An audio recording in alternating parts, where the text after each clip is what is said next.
Hello friends, and welcome to another Disability Dramaturgy Deep Dive, this time of a musical that has been open on Broadway for well over 2 months.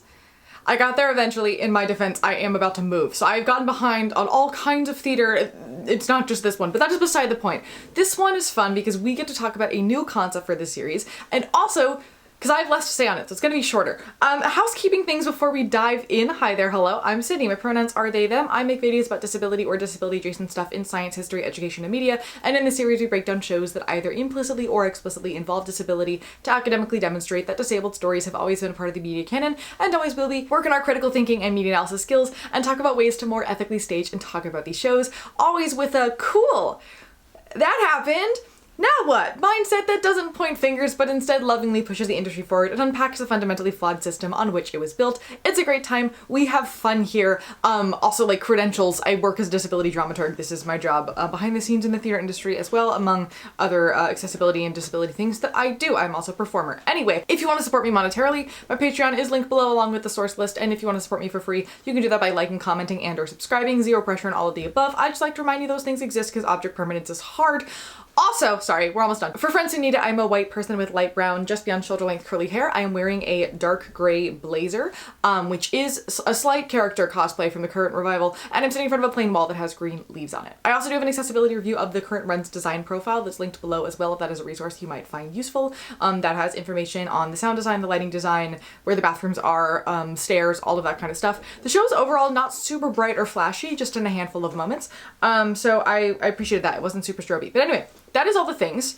Let us begin. Chess began its life as a concept album released in 1984 with composers, the guys from ABBA, and lyricist Tim Rice. The idea of the show was to frame the tensions of the Cold War through the lens of a chess championship match between an American and a Russian. And the concept album did incredibly well, with multiple songs finding their way onto the charts in both the UK and the US, concerts staged around Europe, and a series of music videos released on VHS called Chess Moves. Those are all on YouTube and are a particularly uniquely 1980s experience. I cannot recommend them enough. Go look it up. That success led to its first staging, which opened in the West End in 1986. The initial plan was for it to be directed by Michael Bennett, award-winning choreographer and director who you may know as the guy who created A Chorus Line. He was very dancer first and very particular with his work, and Chess had a very long audition process for this reason. After casting the show and agreeing to the set and costume designs, he would then withdraw from the production. It was this huge scandal people had lots of thoughts about, but it was later made known that he withdrew because he had developed AIDS-related lymphoma. They had Trevor Nunn, director of Cats and Les Mis, take over, but he had a very completely different artistic vision for the show, which led to what can be best described as a bit of a mismatch in the final production. Mostly that the cast had signed on for a super dance-heavy artistic show, and they didn't get to do a lot of dancing at all, and the show was a lot more literal. This would also be the first show to use screens in a theater, and the tech was incredibly complicated, which was part of its initial appeal for audiences.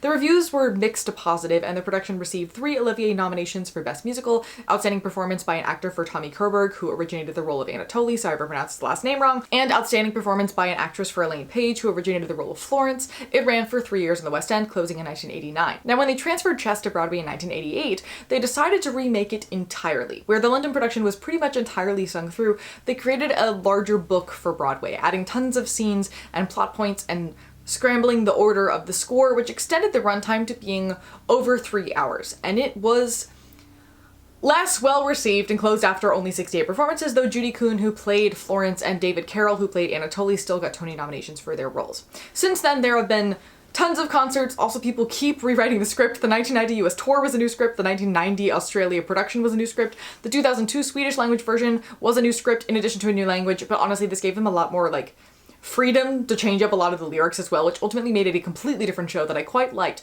I also like the vocals of this production. I think the best of all of the versions I watched, with the exception of the current Broadway cast. There's also very many other scripts of Chess that exist. Those are just the ones that I specifically was looking into and tracked down for the purposes of this video. And the current Broadway production, which opened in November of 2025, is also a brand new script written by Danny Strong, which had an out-of-town tryout in 2018 at the Kennedy Center and was used again for a benefit concert in 2022 before opening again in November of 2025 at the Imperial Theater, which is the same theater where the original run of Chess was, which is kind of fun.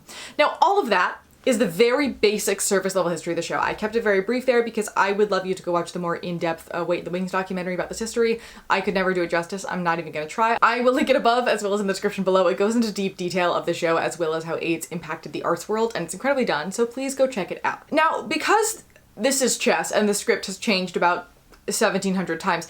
Giving you a concrete plot summary is going to be difficult at best. It was truly so different from version to version. I could not quite tell if I was just understanding the deeply convoluted story better each time through watching it, or if it was a completely different storyline every time, or perhaps a combination of the two options. Also, a lot of the songs are sort of reprises of each other, so I couldn't tell when things got scrambled in order. I can't lie, my personal favorite versions were the concert versions that streamlined it to the very simple bare bones of the plot and took out everything else. The Chess Musical Wikipedia page is very kind, though. It has a handy-dandy little chart as to the major changes between various major productions, but the page has not been updated to include the revival yet, so it's only so helpful. The plot has the same general beats-ish, mostly kind of between versions.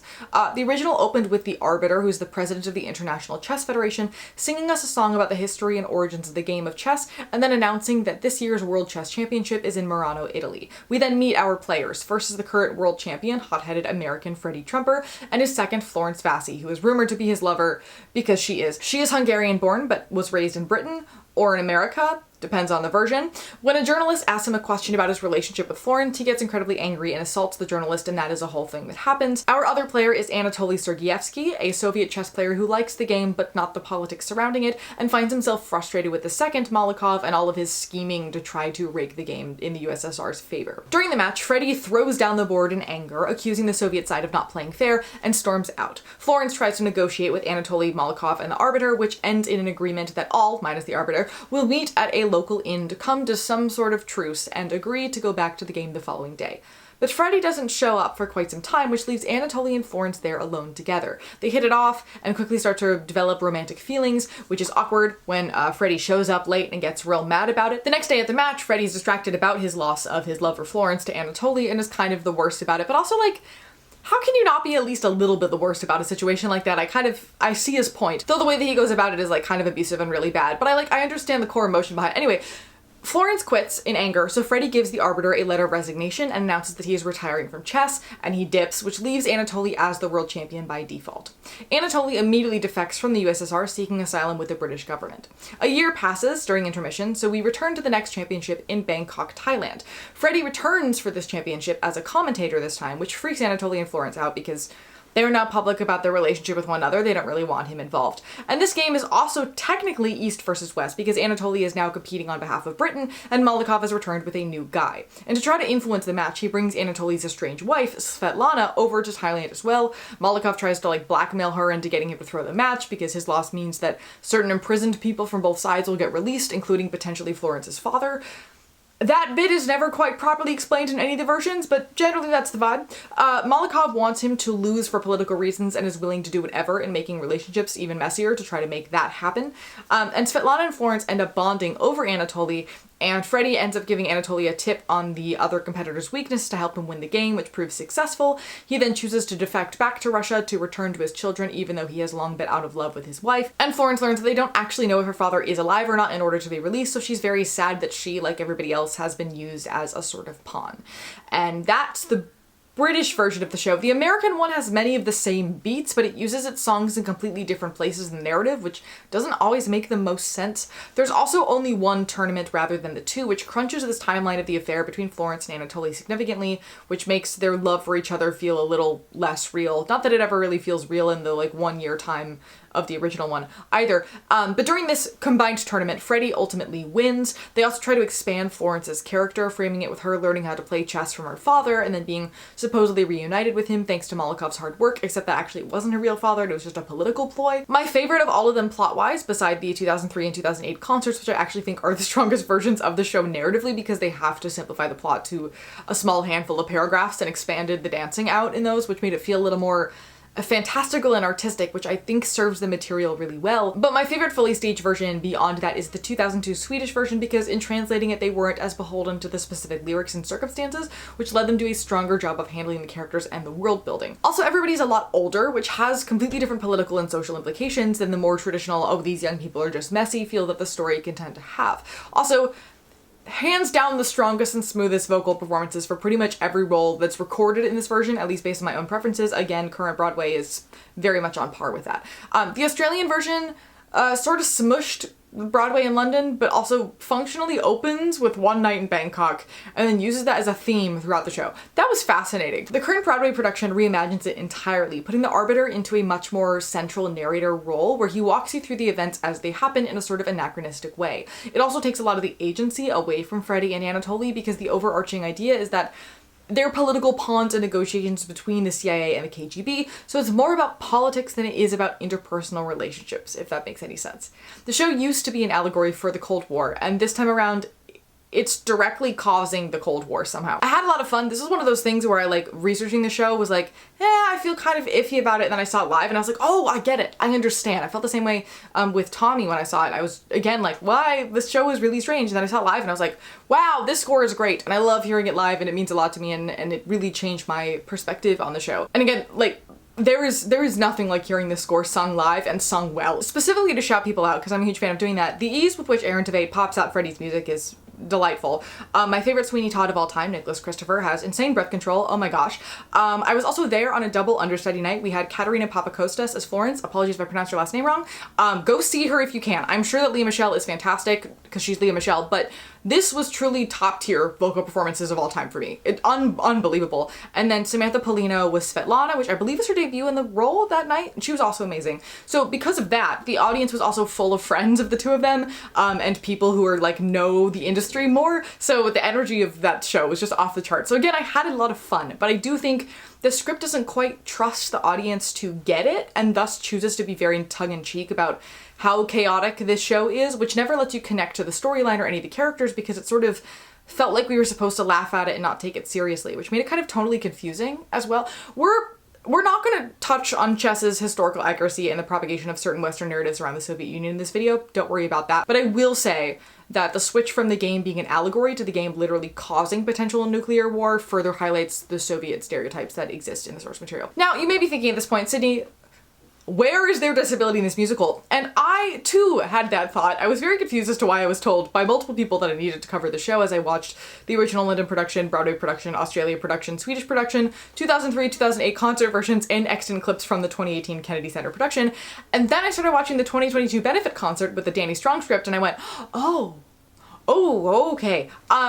So basically, in this new version, at least in 2018 and 2022, there's been some changes since then. The Arbiter as narrator says that Freddie was a child prodigy by the age of 11, which may or may not have led to clinical narcissism and undiagnosed bipolar disorder. He's referred to as a mad genius and a deranged narcissist, and having a mentally deranged outburst at a different point. There are multiple moments in the script where Florence is trying to get him to take his pills, but he refuses to do so because he claims they don't do anything. The reporter that he gets mad at early in the show is no longer asking if Florence is his lover and maybe asking a question subtextually about his sexuality, but is instead saying, do you find your mental illness is what makes you a top player? Is your psychosis why you're the only American to defeat Soviets who have superior training?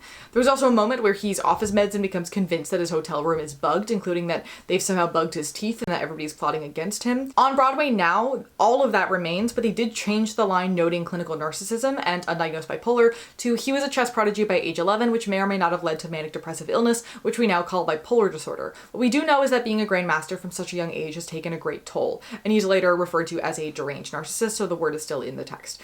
And before I critique anything, I do want to note that this narrative choice is not entirely out of the blue. It didn't come from nowhere. There is some language related to madness in the earlier versions, and specifically in the music itself.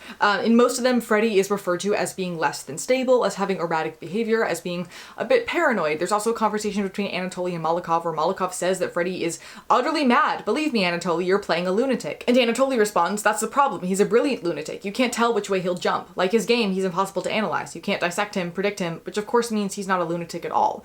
Though he does later refer to Freddie as a nut, so clearly Anatoly's grace only extends so far. We also see differences in Freddie's presentation over the course of the different versions. Like the original version, he felt very cold and calculated. Original Broadway felt a little bit more emotional in a way that seeks a feeling of control externally. In the Australian version, he felt like a stereotypical American modeled as a combination of all of the guys from Friends, but with a little bit of pathetic childness mixed in. though you could argue that that is a combination of all the men from Friends. Swedish Freddie felt a lot more in control, more like Romeo from & Juliet, small guy, big feelings. I think, who else? Adam Pascal. I think Adam Pascal's Freddie is on the precipice of becoming a serial killer and or already has plans to skin somebody alive. His switch from calling Florence a parasite in anger to saying I'm not the kind to be vindictive, truly chilling. He also went for more of a rock vocal, which I think added a darker, spookier quality to it. Raul Esparza in the Kennedy Center production was a very like Fierro-esque kind. He's just like there to vibe at 50% brain power, except for the moments when he locks in and you realize that he's very, very smart. I will note that I've only seen small clips of this version. He was also very ill at the time, so some of that may have intended to come across under better circumstances. And then Darren Criss felt a bit like a slightly concerning typical media representation of a dangerously mentally ill person. Aaron Tveit felt like that, but toned down a little bit. He's a little more masked, if that makes sense. Like his Freddie was trying to keep his feelings latched behind a chill demeanor, except for the handful of times that they leaked out. He also spent a lot of time on the floor in fetal position. I don't know if any of those descriptions made sense or were helpful. What I'm trying to say is that there are different ways to go about addressing this character, and there is some mental illness related language used in reference to him in all versions. That being said, there is a huge narrative difference between calling somebody crazy and neurotic, particularly somebody that you dislike and or are up against for something, and them actually being canonically so, like is the case in the recent versions. I will say that with a completely clean slate, if I did see the original language used in the script to describe a character while working on the next iteration of it, I too would say like that warrants discussion as to whether this character is canonically mad or not, and what we want to do with that, if we want him to sit in the gray area or do something with that. So I'm not saying the direction the script took was necessarily all bad. It's more that the way that it went about it and what I think the aim of that was an issue, and also I don't think really worked. The original language around madness is used in this very colloquial way, like we might call a rock star we like a nut because they're unpredictable and all over the place. And I guess for many people, words like narcissist are also colloquial, but they should not be, because those words directly relate to currently modernly in use diagnostic language and criteria that are not things we should be throwing around generally. But also more specifically in a piece of media where the use of this language thus makes it canon and requires a certain level of care and responsibility and expectation in doing so, which I don't feel like this script really did at all. It also felt a bit like this narrative change existed as a way to try to make Freddie as a character less insufferable to some extent. A common critique of the show is that Freddie just is objectively the worst, nobody likes him, and it feels a bit like they're trying to use this need for medication and this diagnosed disorder as a way to narratively better highlight that he is troubled but means well, if that makes sense. I feel like it's trying to explain this erratic behavior in an easily, neatly packaged way to make it feel less unsettling to an audience and thus make Freddie himself more likable as a character. It also plays into this idea of romanticizing the tortured artist, which is something the source material does as well, suggesting that because he is brilliant, he is not a lunatic. The tortured artist trope is a particular idea that I do not have a lot of time or energy for. The idea that you have to experience suffering in order to create good art is both not backed up by science and deeply harmful to people. There is nothing romantic or inherently artistic about suffering. Please go get help, and also can we please change the curriculum of our arts education programs? I did a whole thesis on that. And also piggybacking on that, the fact that we let smart people who are smart in a way society finds useful be excused of their oddness as being quirky and cool while discriminating against other similar people for being less weird also really bothers me. I'm not going to get mad at a piece from the 1980s for having this kind of point of view. This was a time where being a tortured soul and also doing a lot of drugs in the name of art and creation was all the rage. Not that that's not gone away, but that's not as much the primary view of making art as it used to be. But in its modernization, this then brings this idea forward in the narrative even more because we're not as used to seeing it now, and we have more discussions about it now. The story highlights he is a genius because he is confirmed to have a mental illness, not because he had a weird childhood that he distracted himself from by playing a lot of chess. It undercuts the characterization of Freddie to some extent. I almost want to say because we're now handing off traits he would organically have as being a result of mental illness, but that feels a bit unnuanced. I'm struggling with like how to describe the fact that this stereotypes him without affirming stereotype, if that makes sense, because he could theoretically be like this both because of his past and because he has a mental disability. Both things can be true concurrently. It just feels like the narrative doesn't think both things can be true concurrently, and so it chooses to simplify everything down into being untreated, or I guess dubiously treated, we'll get to that, mental illness, and calling it a day, which does a great disservice to this character because it decides how it wants the audience to see him, this stereotypical and deeply negative understanding of nuanced disabling conditions, and then doesn't do anything with that to offset it or make that narrative choice worth it. It just shortcuts the character description. There's also an ethics issue here for me, where this character is very strongly and almost exclusively based on Bobby Fischer, a real chess champion who was known for being a bit erratic and later in life became very paranoid and anti-Semitic. And I will first say I do have a general ethical line with my work where I do not talk about presumed disability about anybody who is alive or very recently alive unless a person discloses that diagnosis themselves or discloses themselves in a general category of diagnostics. I know that we often speculate on this channel about historical disability, but that is usually based on things that at the time were not classified as disability and are now. And I also rarely speculate on somebody's mental disability status unless they already had a different one documented in the historical record and or it's before the year like 1920. There's nothing wrong with being mentally disabled. I do not think that neurotypical should be the expected default for anybody, but it is also not my or anybody else's place to speculate, especially publicly, on somebody's mental disability in the current day or very recent history, because we don't know these people. My one exception being like this appears to be psychosis of some sort situation. That is acceptable, but that is it. So all I'm going to say about Bobby Fischer is that I was not able to find any records from him about mental disability. There is a whole section on his Wikipedia page about all the things other people assume that he had. None of them line up really at all as a concrete thing. They cover pretty much every diagnosis that exists, and I generally feel weird about that in the first place. I'm only noting this to note the decision to make this character functionally based on a real guy canonically mentally disabled when there is no actual concrete history of said guy being mentally disabled doesn't sit right with me from an ethics angle, especially because it is used in this narrative in a way that reflects a pop psychology understanding of bipolar disorder and narcissistic personality disorder, though that is removed for the current version, that's not really based on what the diagnostic criteria say or how they're utilized. Not that I'm ever here to like defend the DSM. We can talk about how diagnoses can be inherently carceral all the livelong day, but my point about this being a non-clinical understanding of these widely villainized disorders still stands. The 2018 and 2022 scripts use of bipolar disorder and clinical narcissism is also an anachronism issue because CHEST takes place in 1979, and both these diagnostics did not exist until the 1980 DSM-3, and once diagnostics exist, they do not tend to enter popular parlance for quite some time, so the way the arbiter, if we're pretending he is in the living world with them, utilizes this language is probably about a decade off or so. This was thankfully again fixed for the Broadway transfer, but there are still inconsistencies. Like, the reporter asked Freddie about his mental illness, a term that would not come into popular parlance until the 20th century, so in universe, they're still not in the right decade. Another welcome change from earlier versions of this script is that they no longer specify that he has undiagnosed bipolar disorder less than 5 minutes before showing him take medication that he would not have access to if he had an undiagnosed mental illness. I was glad that was fixed, though the medication issue is still a large one. There's this stereotype that every mentally disabled person is dangerous off of their medications, and it's a battle to force them to take them because they don't want to and they cause active harm to people, with this trope appearing the most around psychosis and mania, which is repeated here in a way that I don't love.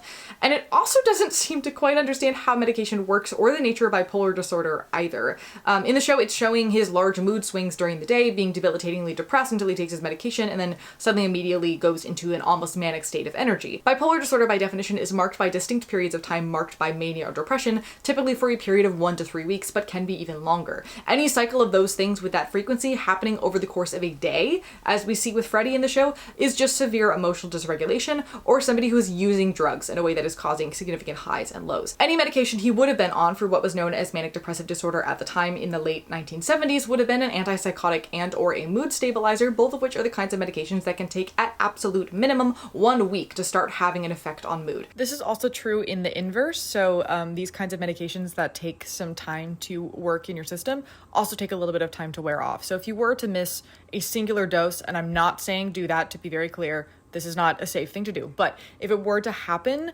that's not something that a person would notice probably for like about a day and a half, maybe a couple hours, depends on the medication, depends on what specific one he would be on, but any of the ones that were prescribed at the time for bipolar disorder are things that he probably wouldn't notice for about 12 hours minimum.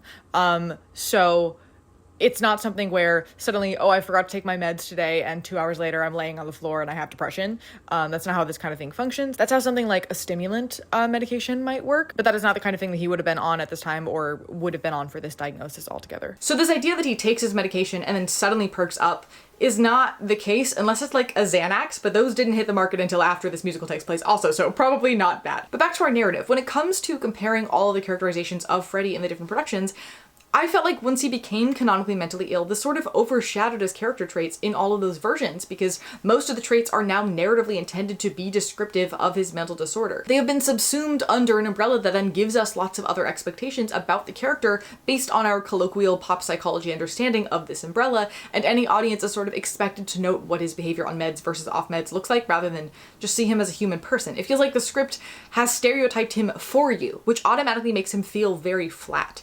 I should also note that this character narratively exists to be representation of America, just as Anatoly narratively exists to be representation of the USSR, because chess outwardly functions as an allegory for the Cold War, or as the literal Cold War in this particular case, which then raises a lot of questions as to what we are doing when we are deciding that the trademark American is debilitatingly mentally ill. And I'm not saying that's actually good or bad. It's interesting. Let's have a conversation about that. But it does have implications that feel unexplored and unexamined. Which brings us to the question of why we label in media and why we choose to use these words in texts or we choose to omit them. Because we've seen many other examples of things where I've been frustrated at writers using every piece of madness and disability but then refusing to include it in the canon with that language and actually address it.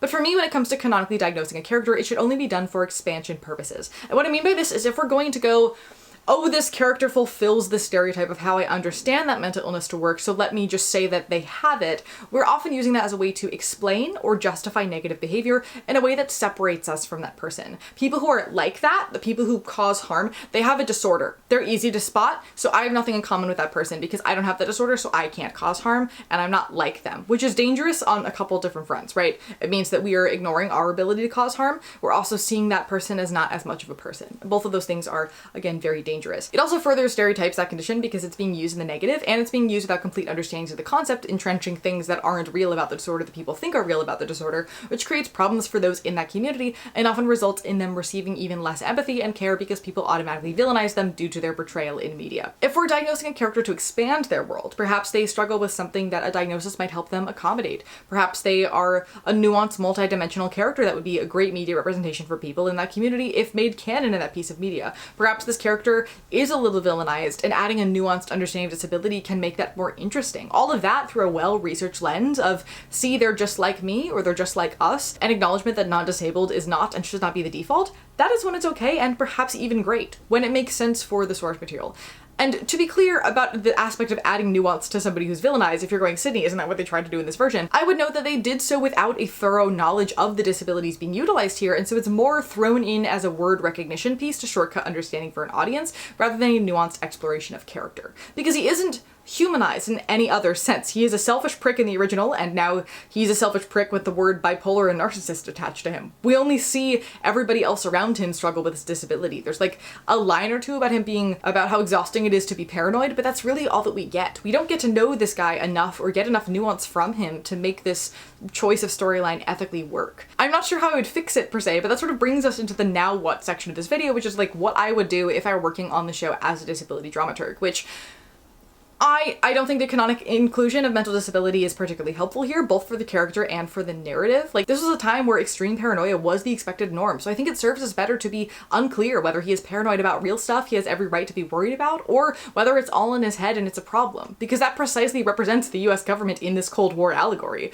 There were so many plans and so much secrecy and so much propaganda going on that paranoia was practically encouraged. That was the American way to think. And even in this version of the show, they're trying to say, oh, Freddy is crazy and paranoid about things that aren't real, but then also like over half of what he is paranoid about is actually real, which we as an audience know. So that then has completely different implications for mental illness in society and who we label crazy that I don't think is ultimately helpful or useful here. This is also a time where everybody's doing drugs all the time, which can cause paranoia. So beyond the dubiously ethical connection to the real Bobby Fischer, I'm not sure why they included drugs in a mental health sense rather than in like it's the mid to late 70s sense, if they really wanted to include drugs here. I mean, they do. Freddy snorts cocaine off of somebody's leg during one night in Bangkok. But the way that he has highs and lows and his medication causes instant energy and slight mania feels like that reads like a cocaine addiction to me. I do think that using addiction to change a character arc and perhaps try to make him more likable also is not a great move, but I think it'd be a little bit better, or at least a little bit more keeping with the time period. And especially because there's less ethical quandary in having Florence take away his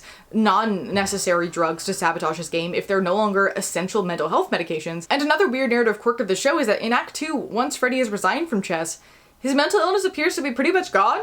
I mean, he's still kind of a prick, but his mental illness traits disappear and the conversation around it disappears and the medication disappears. So if that was a balance that they wanted, cool, maybe he sobered up after quitting the game. That might be a better way to play it. Right now it just feels like a major trait situation they had and then completely forgot about after intermission. Also, the source material has so much textual and subtextual implication that he struggled with his sexuality, and that also could have been a cool underlying motivation to play with. It's so interesting to me how much that piece has been actively toned down in subsequent versions, when I would expect it to be something somebody would pick up in later versions and do something with, now that we talk more about queerness than we did in the 80s. What if he's being a super toxic boyfriend because that's how he thinks he needs to portray masculinity to be accepted and loved as a bisexual man or something like that? That could be super interesting. What if he's in love with Anatoly? Let's make it a real love triangle, right? That'd be fun. I also feel like the song Pity the Child itself provides a lot of nuance into his character that doesn't attempt to defend anything either. It just shows that he is complicated and he's messy. So I don't know that we needed to add anything here. Again, I feel like the choice to make him mentally ill ultimately muddled the character and ultimately flattened the narrative goals of the story, at least as I understand them. Perhaps this is precisely what the creative team wanted, and that's great. But at least to me, it both doesn't quite add up, and it's also just an inaccurate and ultimately somewhat harmful portrayal of mental illness that isn't really necessary at all for the story to work beyond perhaps trying to update it. Not to bring up Tommy and yet another disability analysis, as is the tradition around here, but like, these two shows feel in the same vein in my brain. Like, that revival took its wild source material and it went, yeah, this is crazy, and then it played it straight, and it was confident in how deeply strange and weird it was, which deeply respect. It's weird. That is one of the first things I said when I left the theater. I was like, I respect that they did that. That we still have shows on Broadway that are doing stuff. I feel like I haven't seen crazy choices in a very long time. And I feel like this version of Chess could have done that, but instead it tries to apologize for itself, to remind you that they're all aware that it's a bit silly and a bit nonsensical and, oh, it's the 80s, which I feel like ultimately separates you from being able to like fully enjoy the show as it is, if that's your cup of tea, which it's not everybody's cup of tea, and that's fine. Because in this version, the story itself was sort of interrupted constantly by commentary about it. Like, it's trying to lampshade itself, but it overdoes it a bit too much. The reason that I jumped from the previous thought about this character mental illness to talking about lampshading, and then forgot to put the thought process in between, is it feels almost like this choice to describe this character, to make him canonically mentally ill, is to try to lampshade the character, to say, yeah, we know he's a prick, but it's different now because we've decided that it's more nuanced than that by throwing this label on top of it. It feels like another piece of trying to update it that actually dates it further, if that makes sense. You can tell almost immediately, if you don't know anything about the history of chess, just by the orchestrations in the overture and the fact that there is an overture, that the show is a 1980s period piece. That is deeply clear from pretty much the very beginning. So I don't feel like it needs further explanation. It needs tweaking for sure, and I like the idea of having an arbiter or a narrator like break the fourth wall and sort of give you a narration. I think that's very helpful, but the specific way that the changes were made for this version felt like they were kind of embarrassed of their own source material, or afraid of coming across as cringe or problematic about like abusive boyfriend and trying to girl bossify Florence, which, why do theater if not be cringe, right? Like, that's what we love, that's what we do. At the end of the day, I don't feel like I entirely understand the creative logic behind the choice to make Freddie canonically mentally ill, because it could be coming from a couple different directions, and I don't know the work of the folks in this creative team at all that well to be able to guess. Not that it ultimately matters, but there's some creative teams that I know why an XYZ choice is made, and this one I really can't tell. But again, that doesn't really matter. I think this is a great example of how disability should probably not be used as an explanation for a character, especially canonically, if there isn't a game plan on how that is going to affect the entire narrative outside of this one character, and there's not a concrete medical and historical understanding of that specific disability involved. Because it can be used in a clarifying way to create representation. I'm always down for that. I think there is a world where maybe that could have been possible within this story, though I do feel a bit dubious about that given the Bobby Fischer of it all, and also because you can't change the lyrics of the song, so there's only so much you can do. But in this case, it felt more like an easy explanation for poor behavior to try to make that character more nuanced in a way that is in line with how we colloquially talk about psychology and mental illness, rather than how we probably should be talking about it. And while the idea of disability creative consultants with scholar backgrounds is fairly new, especially in theater, I would consider every iteration of the script to have happened in a time frame where the idea of that was known about. Since its first staging was the 2018 Kennedy Center version, that was post 2017 Glass Menagerie, which is when a lot of directorial conversations happened on Broadway about disability. I also want to note on the disability front that there was this sort of like running bit, I guess, in the 2025 version and also in the two iterations of it beforehand about how much Anatoly and Freddie both want to die, and they joke about it a lot, as does the Arbiter. And I'm not saying that all jokes about craving death are inherently bad or harmful, but the script's use of depression and suicidality as a punchline or a comedic character description repeatedly throughout the show just kind of rubbed me the wrong way. I didn't love that. Again, I really want to cut the show some slack because I understand how slowly our industry has moved on this stuff and how long it takes for script changes to actually be implemented in anything. So I try to be as understanding as humanly possible, but I am struggling a little bit with this one, honestly. It feels very on par with how mental illness was handled on Broadway in the late 2000s and early 2010s, which I feel like the whole community has had a lot of conversations on since then, but maybe I'm just in a weird pocket of the community and that wasn't as extensive as I thought. But then they did make some changes with the historical accuracy of the medical terms for this version, but then like change nothing else. That was honestly a much bigger accuracy problem. I don't know what the motivation behind that was, but I had fun. Like, I'm considering going back at some point if I do have the chance. This aspect was just an unbelievably huge miss for me that could have been mitigated via conversations with somebody in my field. And if I teach you anything on this channel, I hope it is that people in my field exist, that we are important and necessary, and we make your show better in addition to making it more ethical. It's great. Hire us. But anyway, I'm gonna leave this discussion here. I don't feel like there's a lot more to talk about with this show, but let me know what you think about the ethics of diagnosing characters and what you thought about this revival if you saw any version of it along the way, or if you've seen earlier productions as well. I know that I come at shows from a very particular angle and I'm looking for very specific things, so I would be interested to hear your thoughts in the comments down below. And as always, thank you for being here. Thank you for being here. Remember, critical thinking is really sexy, and I look forward to seeing you, my dear, in the next one.